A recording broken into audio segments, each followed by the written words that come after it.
Bonjour bien-aimés dans le Seigneur, que Dieu vous bénisse abondamment. Aujourd'hui, c'est la journée du travail. C'est célébré dans le monde entier. Mais nous, en tant qu'enfants de Dieu, nous devons quand même saisir cette opportunité pour transmettre même un petit mot. D'abord, encourager tous ceux qui travaillent. Maintenant, dans le cadre biblique, le travail, c'est tout un appel. Selon ce que le roi Salomon dit, un peu de sommeil, un peu d'assoupissement et la pauvreté te surprendra comme un rôdeur. Et nous sommes même demandés d'aller observer les fourmis, voir comment ils travaillent pour que tout paresseux retienne une leçon.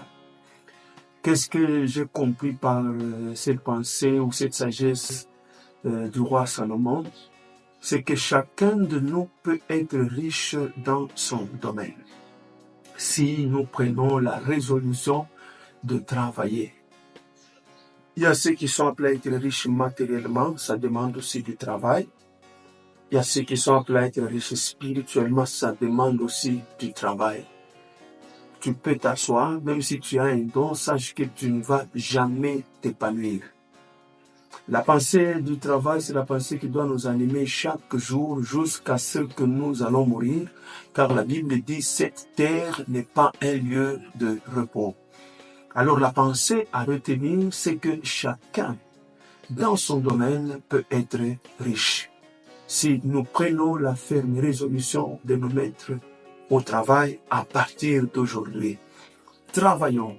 Le travail demande la régularité, donc tu ne travailles pas aujourd'hui, tu arrêtes demain. Il faut travailler chaque jour.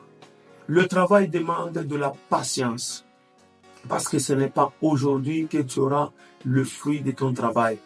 Il y a ceux qui commencent le travail aujourd'hui, qui récoltent après 2 ans. Il y a ceux qui récoltent après 3 ans. Il y a ceux qui récoltent après 10 ans. Il y a ceux qui récoltent après 20 ans. Ça, c'est la pensée du Seigneur. Voilà pourquoi nous avons différentes sortes d'arbres. Il y a le bananier qui nous donne le fruit après quelques temps seulement. Il y a le manguier après quelques temps. Il y a le palmier après beaucoup d'années. Alors je ne sais pas quelle espèce d'arbre tu es, mais mets-toi seulement au travail. Travaille chaque jour et sois patient.